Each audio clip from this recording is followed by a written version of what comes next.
The monsters were not real, they say. So how could you be hurt? We told you tales to keep you safe, so you would stay alert. The monsters were not real, they say. But we all know they lie, for they live in the pain of a loved one's gaze, where monsters go to die.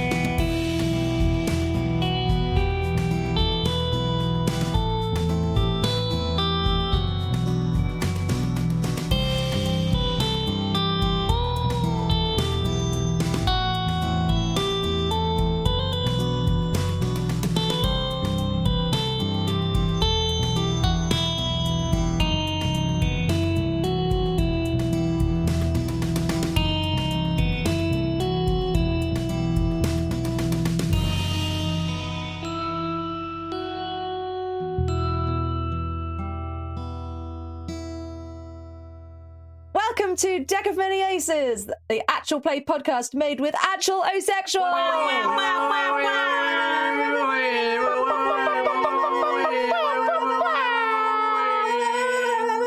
Okay, that's an excessively large number of whams. You gotta go excessively large. The whams will get longer. Yeah. You wait, one day the entire episode will just be whams. Oh my god, don't. We could do a wham supercut. Oh god. That would be awful. Good luck, Ellie. Check the Patreon, everyone.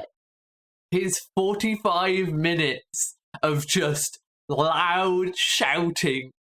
We are a group of people who identify somewhere on the asexual and or aromantic spectrum. Normally we play 5th edition D&D, but not today. Today we are playing Monster of the Week, and I am your keeper, Chloe. I use she, her pronouns. And with me today is... Hello, my name is I forever and always play Tosia Atherdale, the chosen of the party member. And I just realised my character sheet is not pulled up yet, so I'm going to fix that right now. Oh. Eiriol. Oh, it's God! My God! It's God! This is the most confusing bit. I'm God. There we go. No, I'm Eiriol, and I use she, they pronouns, and I'm playing Isla Ainsley, the searcher, who uses she, they pronouns as well. Hi, I'm Ellie. I use they, them, or she, her pronouns, and I am playing Seamus, the constructed. And I also have forgotten my dice, so I'm gonna go get those. Oh god, my Sorry, dice. future. Yeah, dice. Sorry, future me, for the background noise I'm about to generate. Oh, yeah. Guess you'll have to edit it out. Womp womp. I'm Katie. I use she, her, they, them pronouns. And today I'm playing Rupert, who uses they, them, who is the flake. Like a cornetto. And not forgetting, of course, our special guest. I'm a guest of limited specialness. Hello.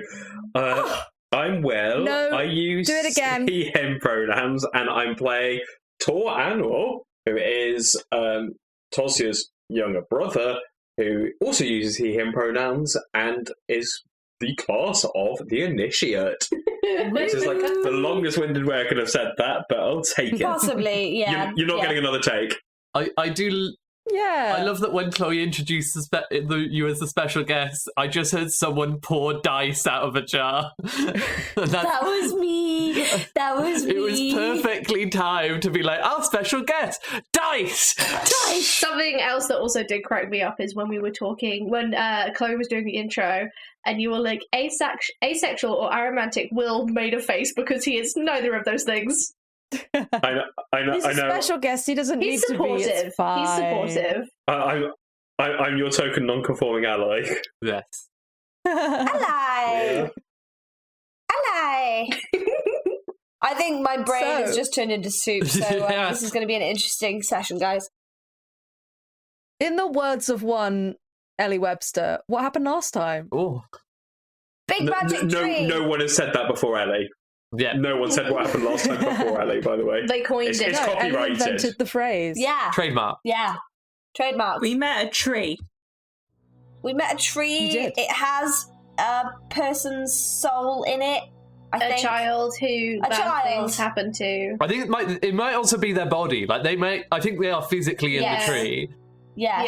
Yeah. Yes. It's we got we got hired by That was 2 episodes ago. some posh people to go and shake up their worker for money to pay taxes.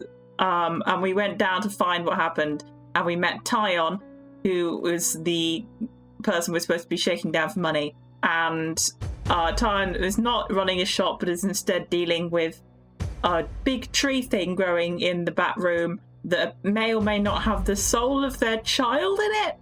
Specifically, though, the tree spirit, we all kind of discussed at length, the tree spirit specifically uses hosts of, like, children who have experience, like, of abuse or trauma or, like, bad stuff happening, basically. So this isn't really speaking well for Tyon's parenting skills. Yeah. Yeah. And the thing about the tree spirit is when it's removed from its forest, it kind of spawns a new forest as a defense mechanism, which is what it's doing right Yeah. now. So it's trying to grow a forest in this giant Yeah. moving city that is very mechanical and also moving, which isn't So- really the best place Yeah. for this to happen. I think option 1 for us is kind of like separate child and tree spirit. And option 2 is just like try and get tree spirit out of city. I was under the impression that if the only way to there was no way to separate them out. We just had to kill them or Yeah. move the forest out. Those were Yeah, those but- were our options. I believe I told Toz that it was the only way to separate them was to kill them unless the spirit chose to separate. so- Yeah, and at the moment, the the other tree also has me by the ankle. Yeah, that too. So that's fun. I'm very impressed. You guys remembered like pretty much everything. So that's great. Yay, do we get a gold star and also advantage? We were paying attention. We're engaged in this fun and exciting story. I made That's notes. so much better than we do in the main campaign. So yes, that is where we left off. Isla had just, was in the middle of questioning Tyon as to what may have happened to cause their child to feel bad or have trauma or be neglected or whatever it is that's happened. Tyon did not seem to have any idea what you were talking about. And as you were doing that, the tree, this giant trunk, sprawling branches all around it, began moving in a very hostile fashion, since you've all just clambered through its defensive briar wall and are very close to this glowing green heart of the tree in the center of the trunk. And so, firstly, we have Seamus dangling by the ankle, having been ensnared by one of the branches. To let you know, Seamus, you must cause at least 3 harm in one attack in order to escape. Oh my from- god, that is gonna be... You don't have to be the one to do it. Somebody else could also do it. I got you, Seamus. But that's how you get out of that. That's gonna be my big sword. In one Nothing attack. else. Easy. Yes, in one attack. Easy. Okay. Yeah. Okay. Hey, Anne built her character in a very specific way. yes. and Well, it you made had to me- build a Tosia, so Yeah. It made me Yes. go to the numbers and just go, add that, add that. Rupert's got some knives and a ring that can cast a cantrip and also a stick. Cool. Nice. So the way combat works in Monster of the Week is a little bit more loosey-goosey than you might otherwise be used to. There is no initiative order or anything, but the way that I like to run it is that you guys can do whatever you like, say what you want to do, but I will try and keep track of who has kind of had a turn, basically, so that we can have like a round where everyone gets to do something rather than like one person doing a bunch of stuff, if that makes sense. I will also remind you, because we haven't really used any of it yet, that you do all have luck points that you may spend that you can do to change a roll to a 12 or avoid all harm from an injury, although I'm reading this off of Am's character sheet, so maybe that's not true for everyone. I think it's dependent on your thing, right? Yeah, those two are what everyone can do, and you all have a special thing as well that will happen if you spend luck. So, for example, because I've got it open, the Chosen says when you spend a point of luck, the Keeper will bring your fate into play. So, a kind of narrative thing for most people. Cool. Okie dokie. What would you like to do? Would anyone mind if I went first, because I think I can get Rupert out of this situation. Seamus Seamus is the one dangling by the ankle. Sorry, Rupert would also like to be removed from the situation, but if you can't, then Seamus is a big beefy boy. No, so it's cool. that'll be I can get Seamus out of this problem. Chloe, since you so wonderfully mentioned that, can I spend a luck to kick some ass and get a 12? You may. Would you like to roll first, just in case you do get a 12? Yeah. I did not get a 12, Rita. Very much not a 12. I think you mean listener. Listener. In that case, absolutely. You may change that roll to a 12. I also, for some reason, did not open the reference sheets before we started, so give me 1 second. We're while I do that. professionals.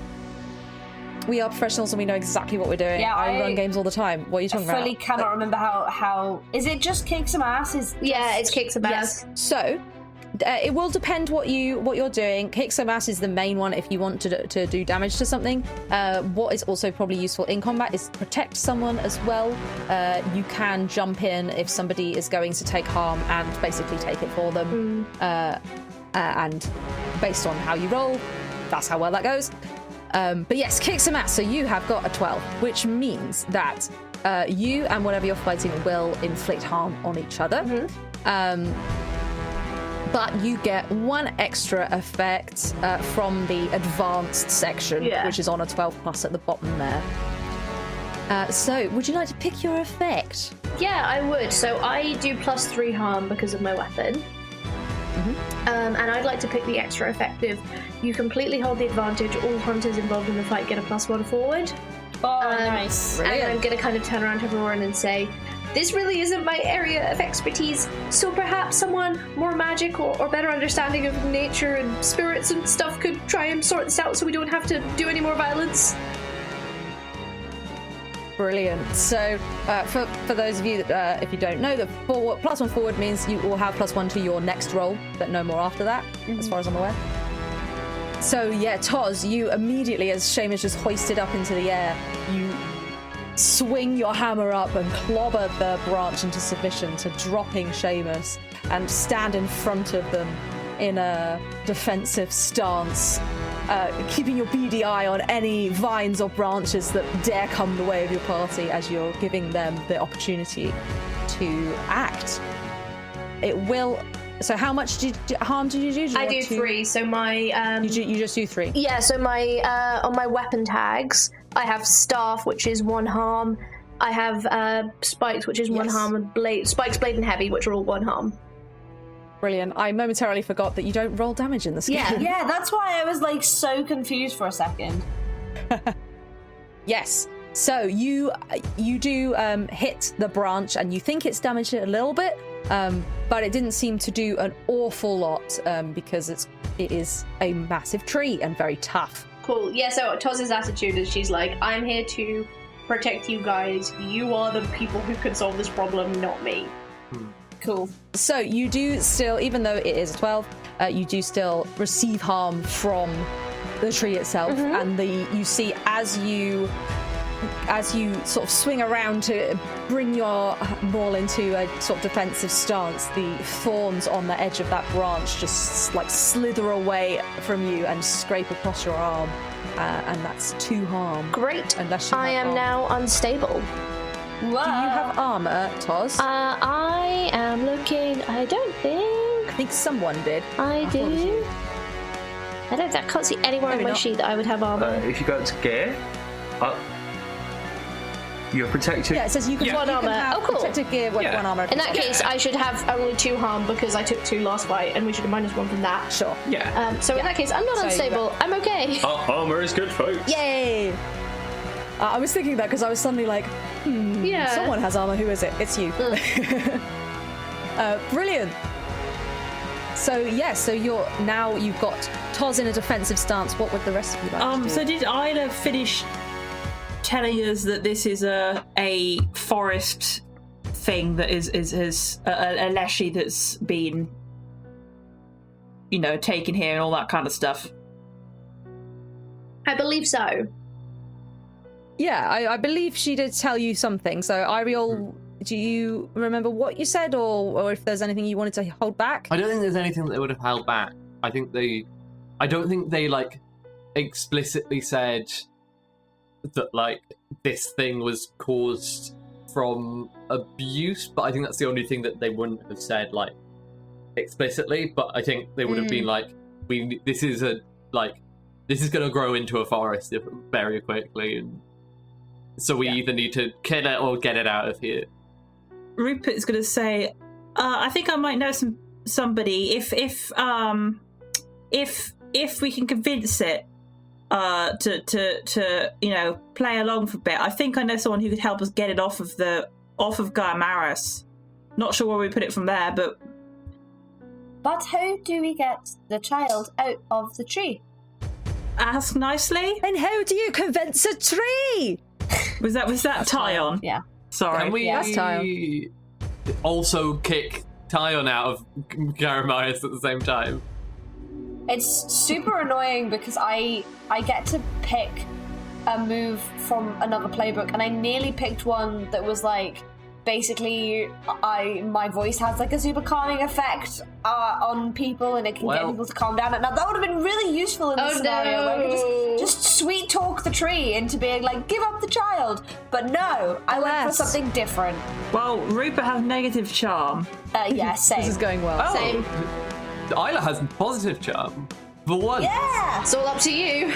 Actually, no, wait. I don't have negative charm. I misremembered. I have negative tough. I still don't have great charm. Yeah. I have -1 charm. I think a lot of you have negative charm. Oh my god. In or out of game, Chloe? Am I the only person with charisma in this party? Have we done it again? You're the face, Eiriol. You're the only charismatic one. One You're the face. charisma. I have a couple of ideas. The roots of this thing are like super embedded deep, aren't they? Yes and no. So they are kind of winding their way through the building and out into the street and everything. But they don't appear to have necessarily gone like deep into the ground so much. Okay. It's more they're kind of finding the spaces where they can grow. So the only reason they're coming out windows and things is because they've gone upstairs, or they've gone like through the weak parts of the walls and things like that, rather than actually like forcing their way through things. Okay. I have a move that I could use, but I think it's very hand wavy. So I'm just trying to figure out how I can kind of justify it. Is it the magic get rid of tree move? I wish it was the magic get rid of tree move. It's the awaken object move, so I can share my animating force with another object within close range to treat it as an extension of yourself. But I was thinking of like maybe sort of rewiring it a little bit to be either like awakening the tree to be able to have some kind of like conversation or communion with it, or potentially trying to get to the child inside and awaken them, if that makes sense. Okay, I like this very much, so I do want you to do it. Yay! Normally, like that would just work on a tree because a tree is an inanimate object. Yeah. Although I suppose trees are alive. Depends. What's the leshy though? This one, however, is already being animated by something. Yeah. So what I will have you do is roll act under pressure to see if you're able to kind of wrestle control from the spirit, essentially. Okay. Whoa, okay. Cool. or communicate with it. I know you're not trying to like overtake it, but Ellie, basically, so you can actually do it. Ellie, you have +1 forward. Thank you. I would have forgotten immediately. Genuinely, a recommendation from me running masks is if people are +1 forward, get like a red post-it note or a token or something and just put it on top of your dice so you remember. That's so An smart. experience I had running masks last time was that people just forgot all the time. Yeah. Yeah. I always, when stuff like that happens, I'm like, got my notes page and I just write at the top in a big square, like capital letters, like +1 forward or whatever it is that I've got. Yeah. It never works. It never works. Yeah, I played Bard I used to in a long D&D campaign. I literally got physical ceramic tokens to give to people for inspiration because they just kept forgetting to use it. Yeah. That's also lovely. I love that a lot. Okay, I'm gonna roll. It's act under pressure, right? Mm-hmm. Yes, that's So plus that's cool. plus cool, which is my cool's fine. That is a 3 plus 5, 8. So that's 10. Just. Ooh. Oh my god. When you said 3, I was like, oh no. I know, right? But I got a 3 and 10. a 5 plus 1 cool plus the one from Tosia. Thank you, Toz. You're welcome. Brilliant. Yeah, on a 10 plus, you do what you set out to do. So you, how do you animate the tree? I think so. The wording of Awaken Object is share your animating force with another object, which I haven't spoken about this on podcast yet, but Seamus's creator was, I suppose, it was an academic, but also a little bit of a bard. And so Seamus's animating force is music. Aww. That's sick. I know! So I think Seamus is going to step forward and place its hand on the sort of the trunk of the tree where the kind of glowing green thing is, and just kind of from deep within its chest, I suppose, there's a sound that's almost like the grinding of cogs, but it slowly transforms into kind of a melody, and you can kind of see the tree sort of pulsate a little bit in response to it. Yeah, as your melody sort of rings out slightly, getting louder and louder, and you see that green glow in the center of the tree. It doesn't do this in the very center, but it's kind of, this whole time, it's kind of been creeping out into the branches and like veins through the bark. And there's a small sort of part near you, one of the branches where these veins have kind of squirreled into, that begins to pulse in time to the beat of your music as you place your hand on it. And you put your hand on the tree, and you feel a little, almost like a connection with it. You can't control the tree; it's far too powerful for you to be able to do that. Yeah. But you do think that you may be able to converse with it, or with the spirit that's animating it, at least. Okay. It's a shame that Seamus has absolutely no charisma. Woo! I think I'm gonna let someone else do something. Yeah, I'll circle please, back round please. to talk to the tree. Rupert, Isla, or Tor, who would like to do something? I think Rupert's thing is not going to probably come until we've concluded a little bit more, so I'll hand over to you two. So sorry, what's Toz in particular doing right now? So I freed Seamus from from its sort of being trapped by tree.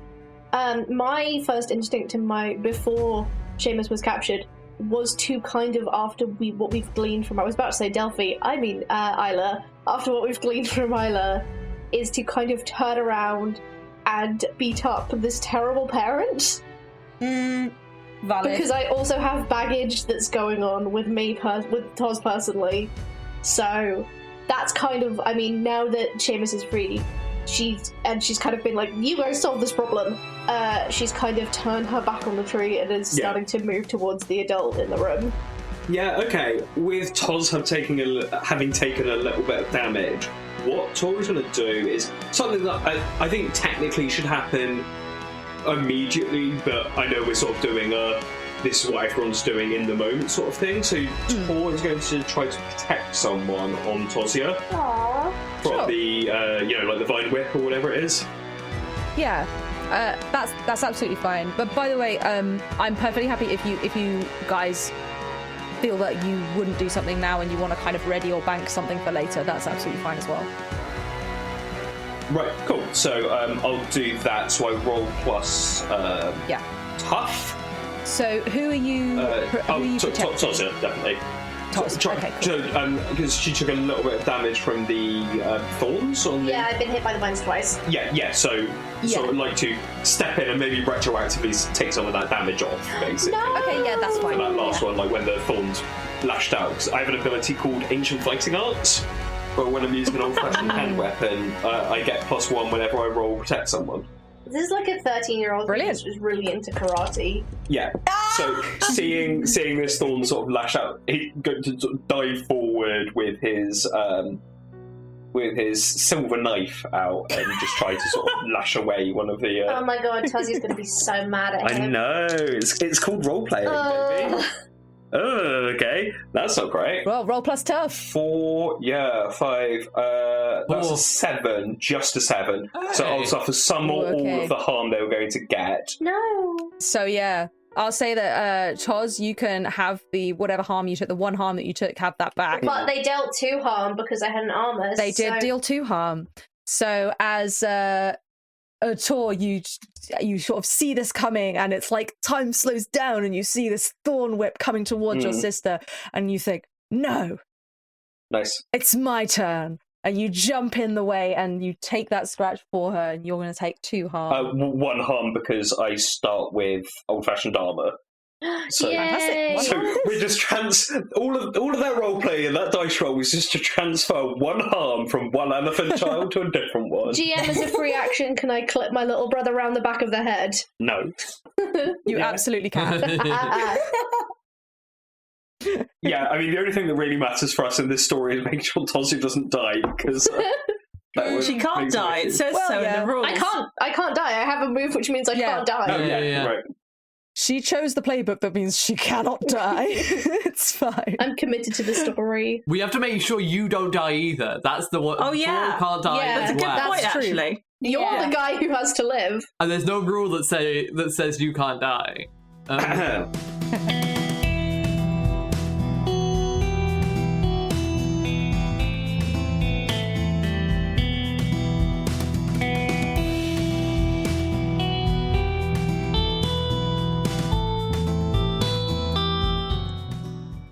Hello, you lovely lot. It's me. It's only Chloe. You know the drill by now. It's break time.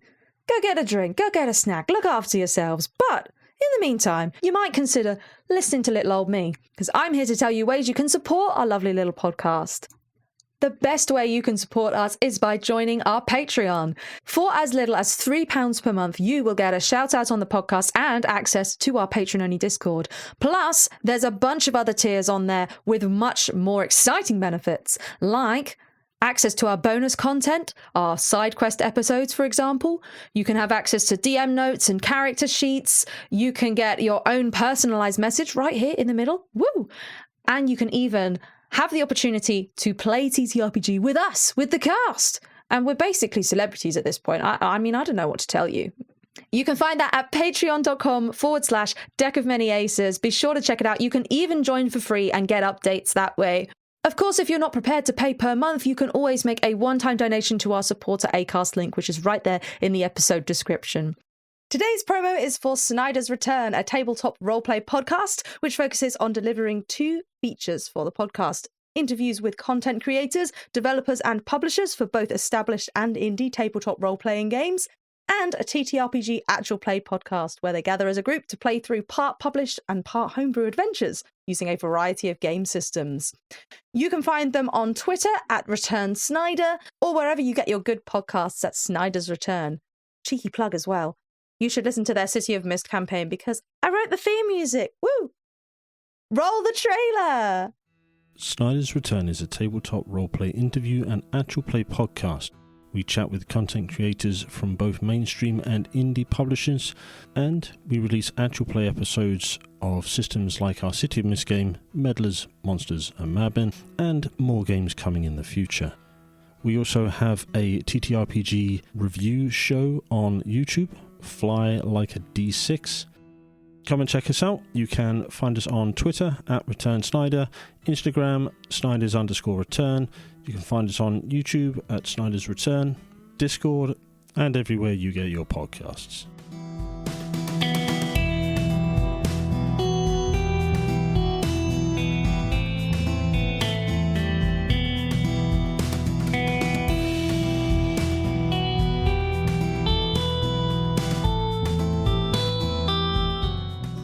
Anywho, Rupert and Isla, what are you doing? I think Isla is going to look at Torn and it's quite annoyed. It's going to be like, leshies don't just appear out of nowhere. They stick on to children who are not having a good time. What was going on? They don't just pick people randomly.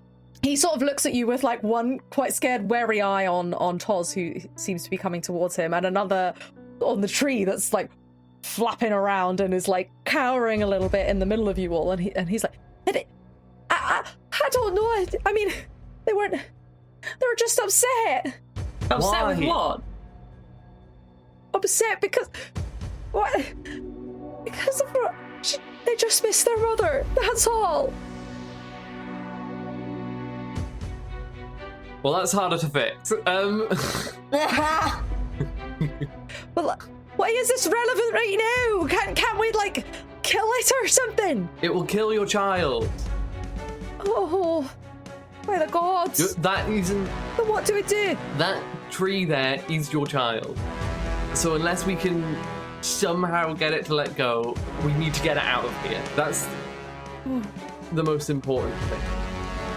And you say it's because Sandri was sad. Probably. Oh no. Oh, I don't know what to do. Yeah, we knew that. Have you been talking to her? Have you tried talking to them, him, the tree? Have you?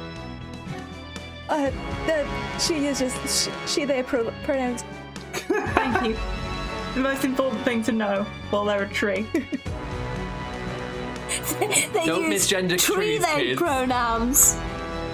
Get it? Get it? Get outta tree here. they pronouns. Like, this conversation is kind of happening as you're all ducking down, like, away from the tree a little bit. You're kind of protected because Toz is, like, defensively knocking them out the way, but Tyron is so distracted as their, like, eyes are darting around. And goes, oh, yeah, we spoke about it, about it a little bit, but we've just been, trying to carry on and make... keep everything going, I'm gonna kind of like move my hammer so like I'm kind of using it like almost a polearm to kind of push him towards the center of the tree and be like, have an honest conversation with your child right now or I will hit you in the head. What are you doing? What are you... You're like 12! Yeah, I'm 15, firstly. I'm 12. He's I'm also 12. 15. Why are you here?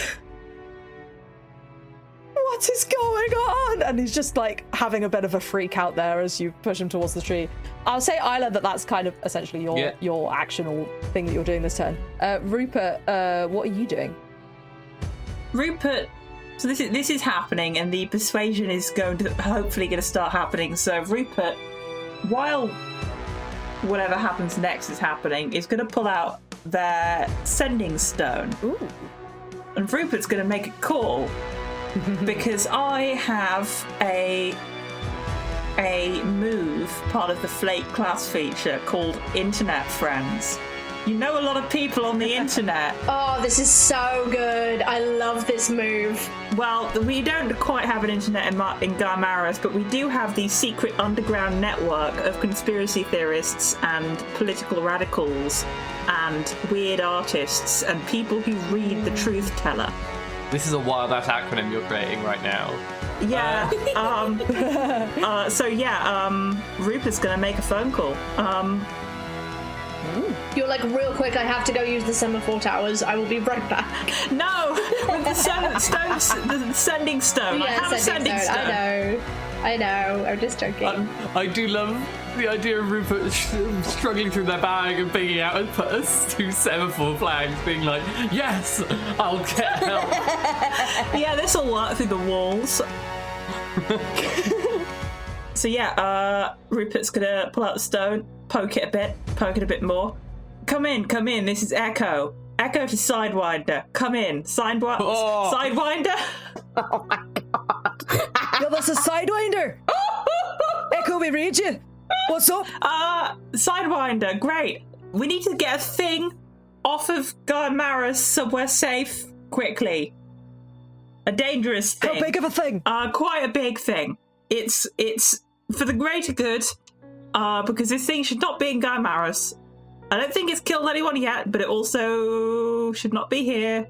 We talking griffin-sized or owlbear-sized? How big is an owlbear? This is out of this is out of character. How big is it? Griffin size or owlbear size? This tree is a lot bigger than an owlbear. Yeah. Yeah, it's bigger than an owlbear. But I think it's. Holy smokes! Well, it's a tree creature. Not like a grow folk, like a tree. You need to remove a tree. It's a live tree. It's a nice tree. It's just defending itself. But I think we need to put it somewhere where a tree should be, which is not in the bowels of Gaimaris. Also, I think there's a person inside the tree. It's a tree person. It's not a grove folk. It's a leshy. It's called a leshy. Well, that sounds mighty interesting. Isla says it's a leshy. Oh, I didn't say Isla. We don't use names. You know, I forget I said a name. Forgotten. A leshy, you say? Yeah. Do you know what that is? No, but I can find out, I'm sure. Well, it's what I just said. I think if we. Where are you? Down by the, and then can I just give the address? Yep. Yeah. I'll send someone. Probably a few people. Yeah, we'll be there soon. Just hold up. Thank you. I'll owe you one. So you have a team of conspiracy theorists on their way to capture this giant tree. Great. You didn't make me roll or anything. I was supposed to have to roll plus charm. Oh, are you? Oh, I didn't know that. Never mind. Free roll. There you go. Well, I could spend a luck point for it if you like. Nah, don't. It's fine. Brilliant. So you have no idea how long. Tell you what, actually, roll that anyway, and I'll use it to determine how long they're going to be / how effective. Okay. That's a 7 + 1 + 1 forward is 9. Is there anything specific in your move that it says about 7 to 9 and 10 plus and everything? Yeah, it's 7 to 9. They're prepared to help, but it's either going to take some time or you're going to have to do part of it yourself. Brilliant. So yeah, you have no idea how long it's going to take them, though from the sounds of it, maybe they don't quite understand how big this is. So you're unsure when they're going to turn up, and you're also unsure as to whether they're going to turn up equipped for the job, but you know they're coming. They turned up with a trowel, and they're like, we're here to help. A trowel and a potting plant. Well, they know it's a Sidewinder knows it's a leshy, so that's something. Yeah. Brilliant. So as you guys are sort of moving around trying to do all of this, Tars taking defensive stances, pushing Tyon towards the tree, Rupert on the sending stone, Isla just shouting at the man. And meanwhile, Seamus calmly in the corner, placing a hand on the tree. What would you like to communicate with the tree, Seamus? I have a very, very cursed idea that I don't know if the rest of the party are gonna like this. Do it anyway. Might That means do you should it do it. anyway. So everyone else is kind of just yelling at Tyon, Seamus is gonna pipe up, not looking at Isla, and just say, Isla, you say that the leshy looks for children who have had an unfortunate time. Oh no! Oh no! No, Ellie, no! How dare you? No! Absolutely not! So Seamus is going to look back at the tree, close its eyes, and they're going to just think about all of the experiences that they've been through so the Warforged are a relatively new species, and they're still not very well understood. Seamus is kind of one of the first ones that has been created, and he had a bit of a difficult time with his creator for the whole aforementioned reasons, and that's why he decided to run away and come to Garamaros. So he thinks about his experiences and his sort of treatment and the way that he's always kind of seen as a bit of a pet or an oddity or a bit of a sort of circus freak. And at the same time, he kind of tries to convey to this spirit, I think he's basically saying and thinking like, look at me, I'm made of metal and of wood. There's some of you inside of me. I'm made with branches of oak, a little bit of birch. I have 2 legs and I can take you somewhere far away. Chloe, can I use my action to help out Seamus? You can indeed. Okay.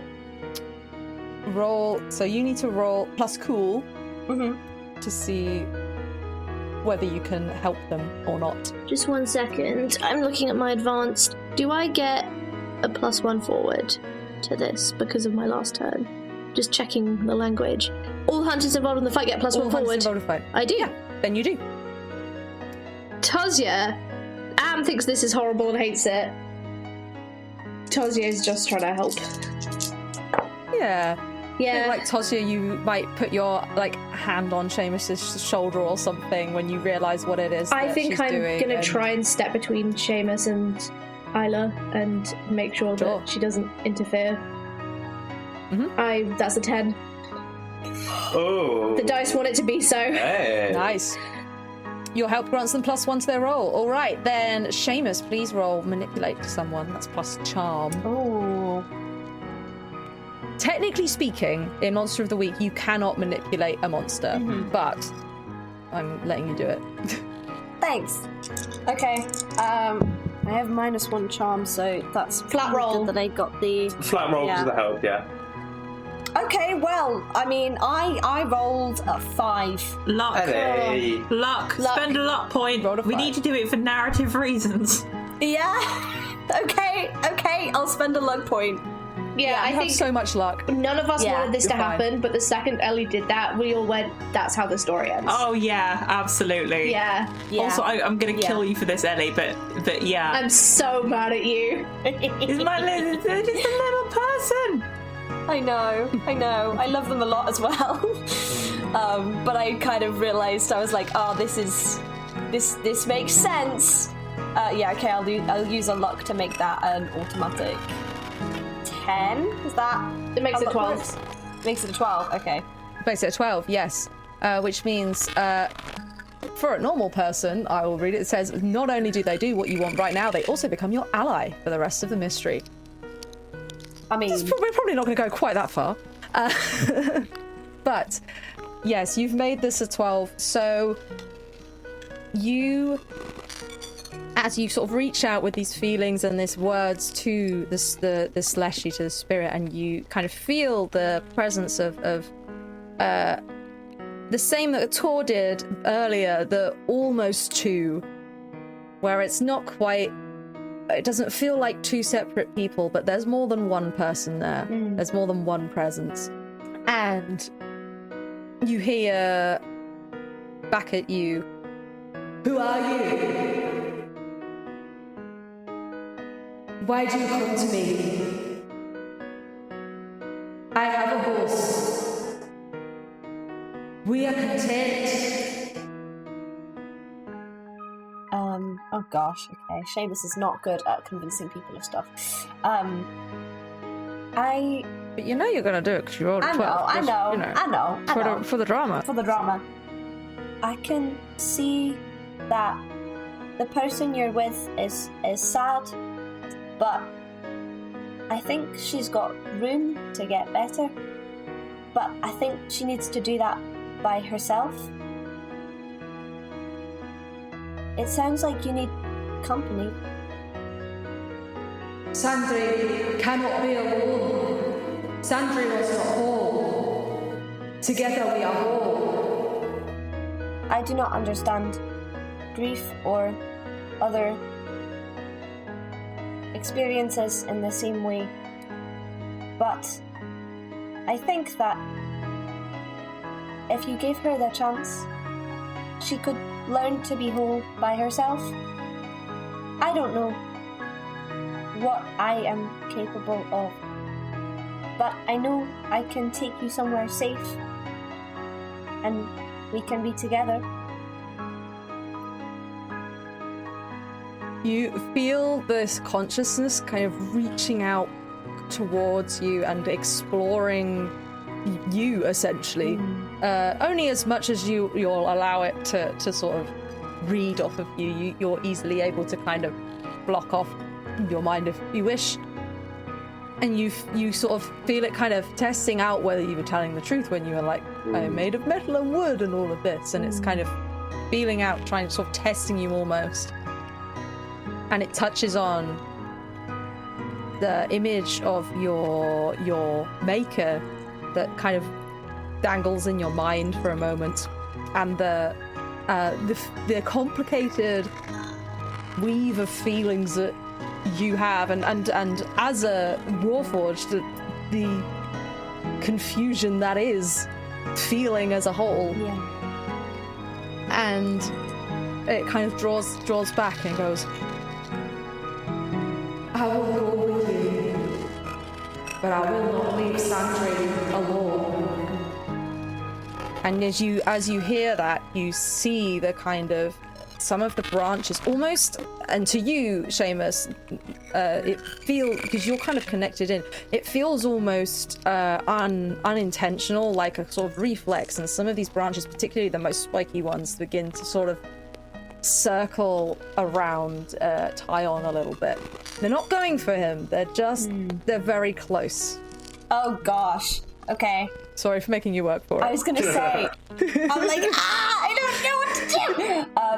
That's okay. But it does say can't manipulate a monster, so we're making it a bit harder. Also, yeah, to be fair, I've done the like bold and audacious thing, so you can make me work for it. That's fine. I think at this point, I can. So it can see like my experiences, but only to the extent of what I choose to show it. Yes. Okay. So I think Seamus is gonna like push to the front of her mind all of the bad experiences she had in Brawl when she was being made, and all of the fear and the desire to please the maker, and all of the, you know, the complicated feelings and the feelings of being alone, and being alone when they ran away for the first time, and they're like deliberately suppressing any of the feelings that they might have had more recently, particularly with Isla, and like the feelings of home and safety. They're like essentially like blocking those out. And Seamus is gonna say, please, no, choose me. No one ever has chosen me before. Please, I need you more than she does. She'll be fine, she's got other people. I need you more than she does. You feel a kind of hesitation as these thorns pause slightly. And there's a moment where Seamus, you feel, and the rest of you kind of start to see this whole time, by the way, for those of you not psychically linked with the leshy, Seamus's sort of music box-esque kind of tune has been going this whole time. And as he shares more and more of their trauma, essentially, and the sadness, and they're pushing back the happy times, you can hear that kind of reflected in the music as it begins to sort of lilt a little slower and a little quieter, and you all kind of can almost feel that with them.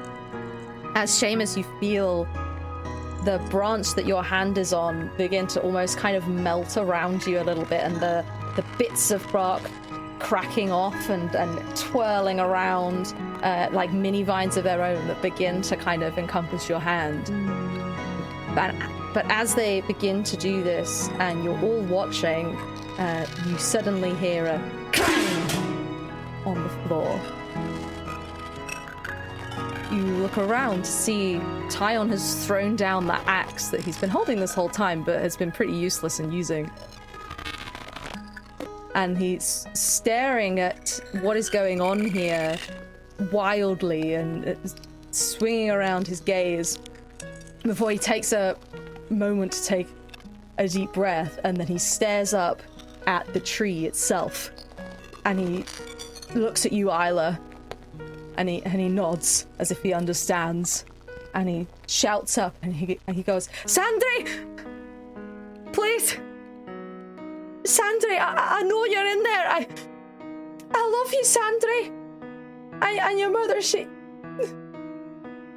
loved you more than anything. She loved you with more ferocity than anyone ever could. I know you miss her, Sandri. But hells, I miss her too. And the world's a darker place without her. I'm sorry I pretended it wasn't. I pretended everything was fine. But at least now we can miss her together. That's all I'm asking. So please, whatever manner of creature you are, let Sandri go. Let them go back to their dad. I don't think he could take missing someone else." And he kind of falls to the floor as there's a tense moment of silence as Seamus's tune kind of peters out slightly, and the branches that are encasing your hand just freeze. The thorns freeze for a moment, and the trees completely stop listening. And Seamus, you feel its attention kind of away from you for a second. Still there, the connection's still there, but its attention is on Tyon. And suddenly you begin to hear cracking and splintering as the branches around you all begin to break apart and decay. Seamus, yours is the branch that you're touching is the one exception. It still holds onto your hand. It's not continuing to grow, but your hand is still encased. And the trunk of the tree begins to melt away, with the inner parts of it morphing and changing to reveal a small form of a loxodon with tears running down their face. And the tree's offshoots all continue to recede and dissolve until all that's left, it comes all the way towards you, Seamus, and towards your hand. And even the wood that's kind of encasing your hand begins to melt away and leaves holding in your hand a short, twisted twig. It's almost wand-like in appearance. It's not a wand, but it's kind of that sort of shape. And as this all happens, this loxodon falls to the floor, and Tyon rushes over to them, hugs them really, really tightly.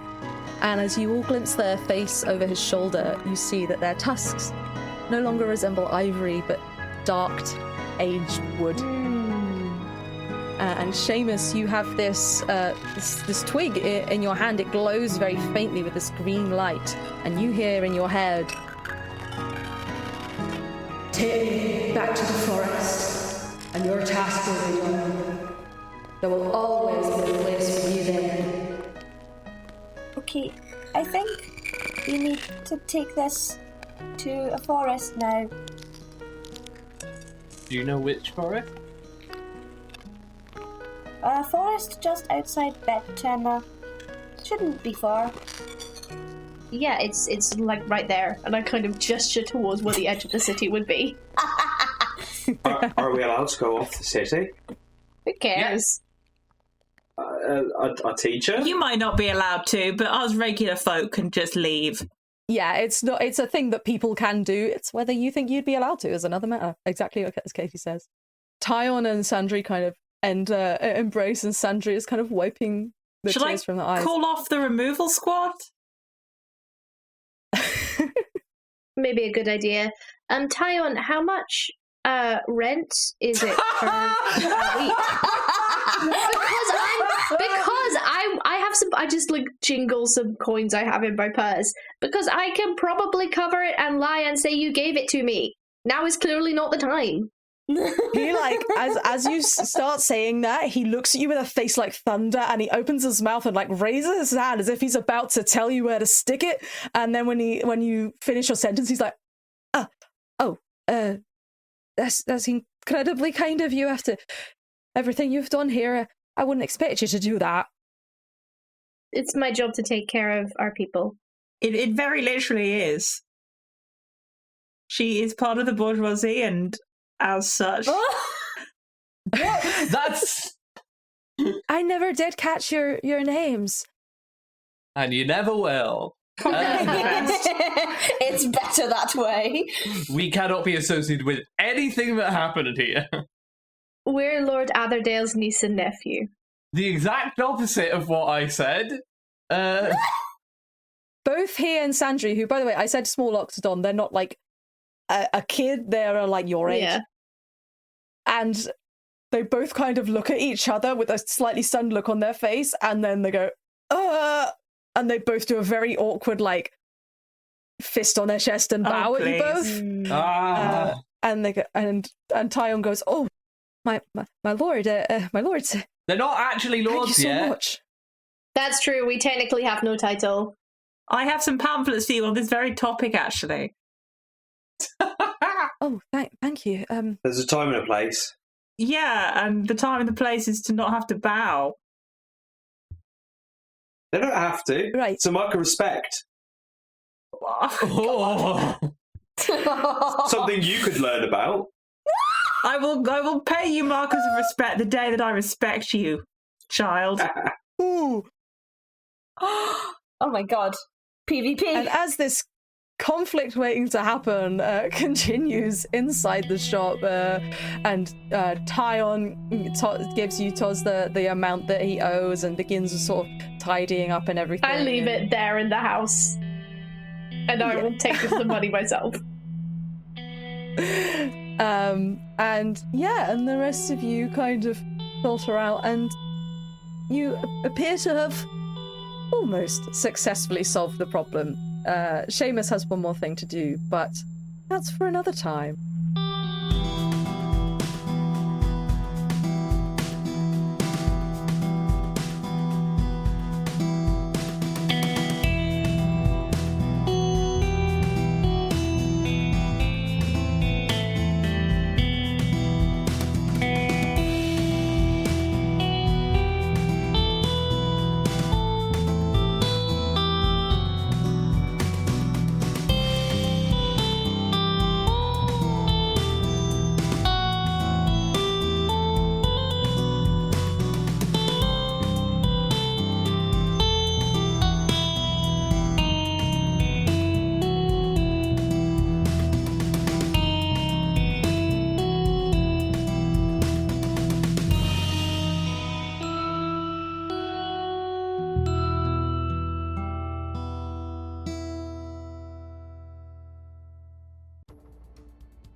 Deck of Many Aces is Anne Chisholm, Eiriol Evans, Ellie Webster, Katie McLeod, and me, Chloe Elliott.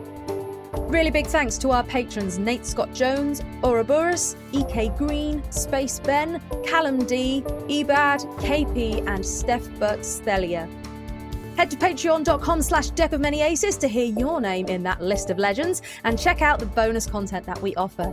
Alternatively, you can go to supporter.acast.com/Deck of Many Aces with dashes between the words for one-time donations. If you enjoy our podcast, please, please, please do give us a review. It's incredibly helpful for growing podcasts like ours, and we read them all, and it makes us really happy. You can leave us a review on the podcast platform of your choice, or alternatively on Podchaser. You can follow us on social media at Deck of Many Aces, pretty much everywhere. Or if you want to get in contact with us by email, you can send an email to deckofmanyaces@gmail.com. All the music for this podcast is written by me, Chloe Elliott. You can find it on all music streaming platforms. The entire thing is on SoundCloud though, so there's your tip. Go there for all of the secrets. And if you want to find us in other places on the internet, you can find myself and Am on our sister podcast, A Rendezvous with Destiny. You can also find me on Bowies and Spelljammer, which airs on the Roleplay Factory on YouTube. And to find out what creative things that Ellie is up to, head to the episode description to sign up for their mailing list. Well, that's me signing off. Have an ace week. Bye!